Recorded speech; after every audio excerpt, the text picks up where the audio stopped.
చంద్రబాబు నాయుడు గారు ఇటీవల చాలా ఘనంగా సోషల్ మీడియా మీద చర్యలు తీసుకోవటం వల్ల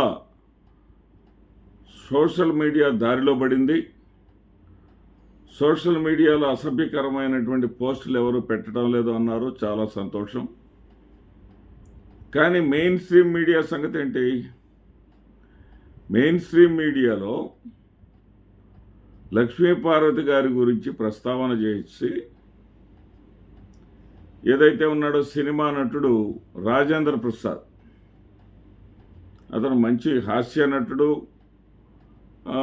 హాస్యాన్ని పండించేటటువంటి హీరోగా నటించాడు.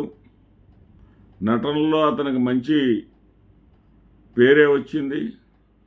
అక్కడ అందరికీ సంతోషమే. కానీ అతనిని వేమూరి రాధాకృష్ణ గారు ఇంటర్వ్యూ చేశారు. ఇంటర్వ్యూ చేస్తున్నటువంటి తరుణంలో ఎన్టీ రామారావు గారి పేరు ప్రస్తావించగానే ఎన్టీ రామారావు గారు ఏమన్నారంటే, నాకు దైవంతో సమానం ఎన్టీ రామారావు అన్నాడు. ఎవరు? రాజేంద్ర ప్రసాద్ గారు. వెంటనే వేమూరి రాధాకృష్ణ మొదలుపెట్టేశాడు. ఆపోయా సోదంతా ఎందుకు, పాయింట్లోకి రా అంటే, నిన్నెందుకు కూర్చోబెట్టావు ఇక్కడ? నువ్వు తిట్టడానికి కదా, పలానా తిట్టడానికి కదా ఇక్కడ నిన్ను కూర్చోబెట్టింది అన్నట్టుగా స్టార్ట్ చేశాడండి. I'm coming to the point అని. ఎన్టీ రామారావు దైవంతో సమానం, కానీ ఆయనకు పట్టిన దరిద్రం లక్ష్మీపార్వతి అనే మాట వాడాడు.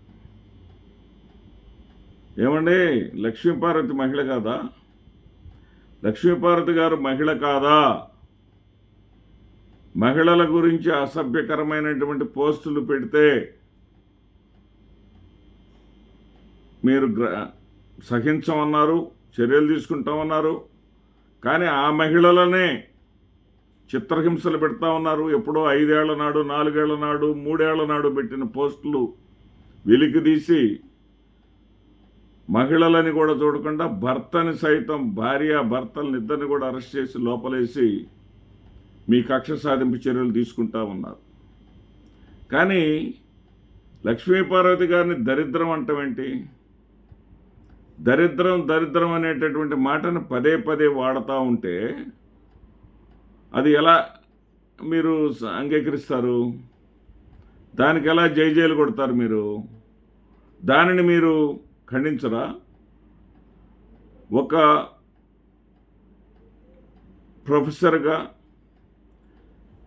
సాటి లెక్చరర్గా, ఆమె తెలుగు పండిట్, నేను ఇంగ్లీష్ లెక్చరర్ని. మాకు ఆవిడతో పరిచయం ఉంది. లెక్చరర్స్ వింగ్ అనేక సందర్భాల్లో కలవటం జరిగింది, అనేక కార్యక్రమాల్లో కలవటం జరిగింది.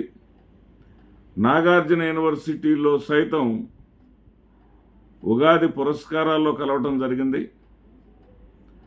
అనేక రకాలైనటువంటి కల్చరల్ యాక్టివిటీస్లో ఆవిడతో కలిసి స్టేజ్లో భాగస్వామ్యం తీసుకోవడం జరిగింది.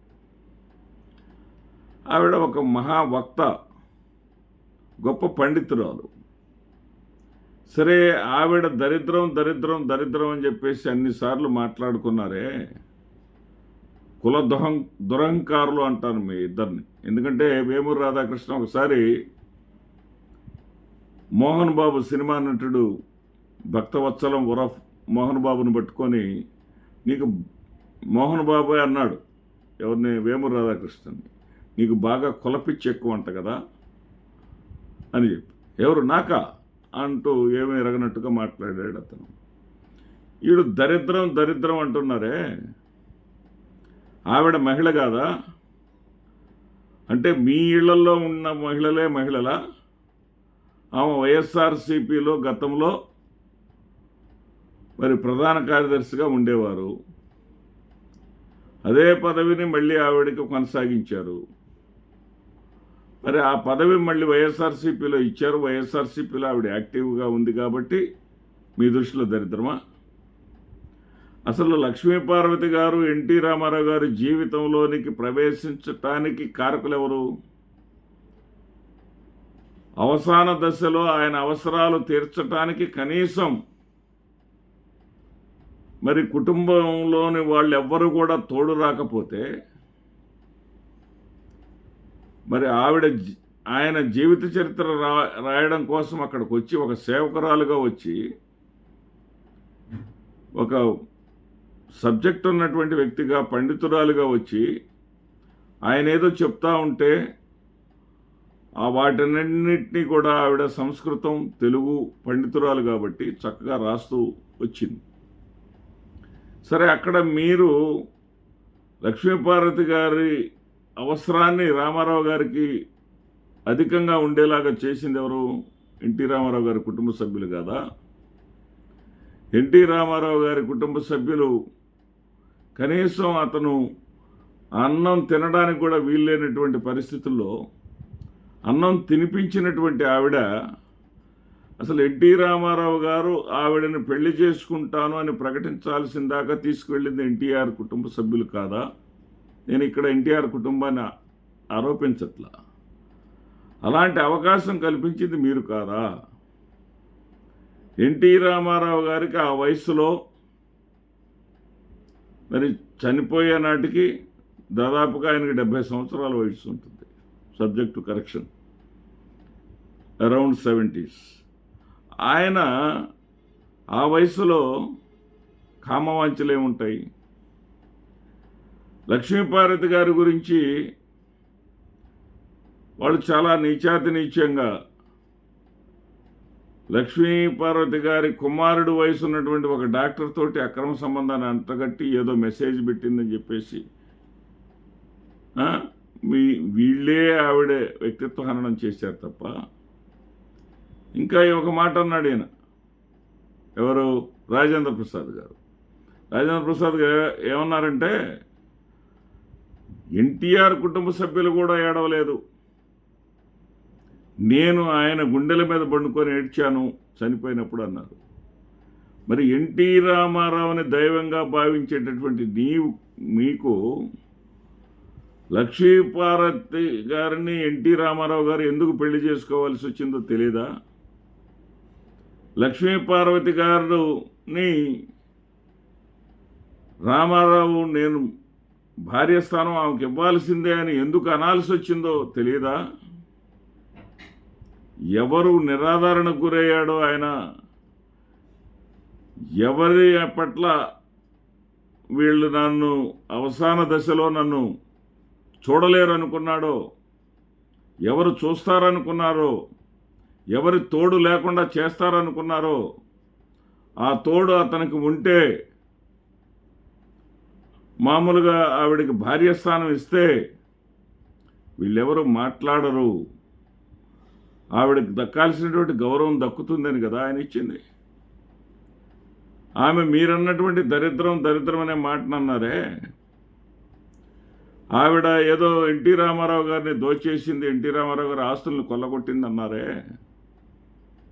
ఏ విధమైన చరిత్ర? ఎన్టీ రామారావు గారు చనిపోయి 95లో ఆయన చనిపోయారు.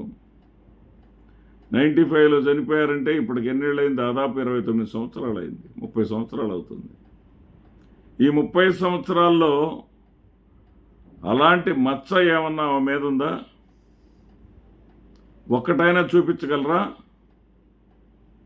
ఎన్టీ రామారావు సతీమణి నందమూరి లక్ష్మీపార్వతిగానే ఈ రోజుకు చెప్పుకుంటూ ఆవిడ జీవితాన్ని కొనసాగిస్తుందా? ఏ విధమైనటువంటి తప్పు ఏమైనా మరక ఉన్నదా? మరి ఎన్టీ రామారావు గారి దగ్గర వయసులో ఉన్నప్పుడు దోచేసిన ఆవిడైతే ఇప్పుడు కూడా మరి దోచుకోవాలిగా. ఆవిడ ఎంతో విజ్ఞతతోటి తప్పనిసరి పరిస్థితుల్లో ఆంధ్రులందరూ కూడా అభిమానించేటటువంటి ఒక అభిమాన నాయకుడు అవసాన దశలో పడుతున్నటువంటి ఇబ్బందులు, కష్టాలు, బాధలు చూడలేక, తట్టుకోలేక, భరించలేక ఆయన అవసరాన్ని గుర్తించి తన వ్యక్తిగత జీవితాన్ని త్యాగం చేసి తన భర్త దగ్గర వీరగంధం సుబ్బారావు గారి దగ్గర మాటలు పడి దెబ్బలు తిని, మాకు తెలుసు గుంటూరు జిల్లా వాసులుగా, దెబ్బలు తిని కూడా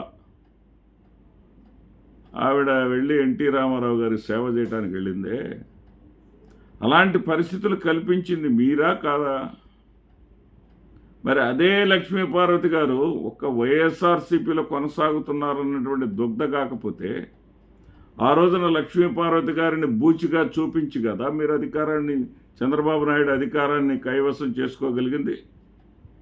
ఆ రోజున లక్ష్మీపార్వతి గారిని ఒక భూతంలాగానో, ఒక లక్ష్మీపార్వతి అని ఆవిడ ఎంటర్ అయితే ఎన్టీఆర్ కుటుంబం నాశనం అయిపోతుందని ఇటు కుటుంబ సభ్యులను భయపెట్టి, ఎమ్మెల్యేలను వాళ్ళందరినీ కూడా లక్ష్మీపార్వతి ముఖ్యమంత్రి కాబోతా ఉంది, మీ దగ్గర నుంచి అధికారం లాగేసుకుంటుంది లక్ష్మీపార్వతి, ఈ బండోడు అనే మాట కూడా వాడాడు చంద్రబాబు నాయుడు గారు, ఈ బండోడు అధికారాన్ని ఆమెకు అప్పచెప్పేస్తాడు అని చెప్పేసి కదా మీరు ఆ రోజున రామారావు ఆ దుర్ఘటన కానీ అతని జీవితంలో జరిగి ఉండకపోతే ఆ తరమంతా పరిపాలించేవాడు. ఆ దుర్ఘటన జరిగి ఉండకపోతే అందరికీ తెలిసినటువంటి విషయమే. ఇంకా మీరు అన్యాయం చేశారు ఎన్టీ రామారావు గారికి. ఎన్టీ రామారావు గారు ఏ పార్టీని అయితే కుక్కమూతి పిందెలని తిట్టాడో కాంగ్రెస్ పార్టీని, ఆ కాంగ్రెస్ పార్టీతో ముందుగా తెలంగాణలో పొత్తు పెట్టుకున్నారు. ఆ తర్వాత ఆంధ్రప్రదేశ్ రాష్ట్రంలో జగన్మోహన్ రెడ్డి గారిని ఓడించటం కోసం లోపాయకారిగా కాంగ్రెస్తో ఇక్కడ పొత్తు పెట్టుకున్నారు. మీరు ఎన్టీ రామారావు గారు ఆత్మ ఘోషిస్తుందంటే మీ చేష్టలతోటి ఘోషిస్తుంది. అతను అధికార పీఠంలో నుంచి దించేసి అసెంబ్లీలో కనీసం తన గోడు చెప్పుకునేటటువంటి అవకాశం కూడా ఇవ్వకుండా, తాను జీవించి ఉండగా వైస్రాయ్ హోటల్ ఎదురుగా ఆయన వస్తే తన ఎమ్మెల్యేలను తనకు కష్టపడి తిరిగి గెలిపించుకున్నటువంటి ఎమ్మెల్యేలను బయటకు పంపించిన ఎమ్మెల్యేల కోసం వస్తే ఆయన మీద కోడిగుడ్లు, చెప్పులు, టమాటాలతో దాడులు చేసి జీవించి ఉండగానే మీ యొక్క చేష్టల ద్వారా ఆయనని జీవోత్సవంలాగా మార్చినటువంటి మీరు ఈ రోజున లక్ష్మీపార్వతి గారిని అంటా ఉంటే, ఈ లక్ష్మీపార్వతిని అనేటటువంటి ఈ కుహన, ఈ రాజేంద్ర ప్రసాద్ కానీ, ఈ వేమూరి రాధాకృష్ణ కానీ, వీళ్ళకి మహిళల పట్ల గౌరవం ఉందా? ఆ వేమూరి రాధాకృష్ణ కదిలితే తన ప్రతి ఇంటర్వ్యూలో కూడా అత్యంత నీచంగా, నీచాతి నీచంగా, సెక్సువల్గానే క్వశ్చన్స్ చేస్తూ ఉంటాడు. అటువంటి వాళ్ళు నిజమైన దరిద్రులు. ఈ సమాజంలో మహిళలకు సరైనటువంటి స్థానాన్ని ఇవ్వలేక, మహిళ యొక్క గౌరవాన్ని కాపాడలేనటువంటి దౌర్భాగ్యులు వాళ్ళు నిజమైనటువంటి దరిద్రులు. లక్ష్మీపార్వతి గారు కాదు. ఒక కాజ్ తోటి వచ్చింది ఆవిడ. ఆంధ్రప్రదేశ్ రాష్ట్రంలోని ఆ రోజుల్లో ఉమ్మడి రాష్ట్రంగా ఉన్నప్పుడు దాదాపు 7 కోట్ల మంది ఉండేవాళ్ళు అప్పట్లో జనాభా. 7 కోట్ల మంది ఉన్నటువంటి ప్రజల యొక్క ఆకాంక్షల మేరకు 7 కోట్ల మంది ఆరాధించేటటువంటి అన్న నందమూరి తారక రామారావు గారు అష్టకష్టాలు పడుతూ ఉంటే, కనీసం అనారోగ్యంతో కునారిల్లిపోతూ ఉంటే అతనికి ఒక నర్సుగా, ఒక రక్షకురాలుగా వచ్చినటువంటి ఆవిడని మీరు ఈ రోజున దరిద్రం అంటున్నారంటే మీకన్నా పెద్ద దరిద్రులు లేరు. నమస్తే.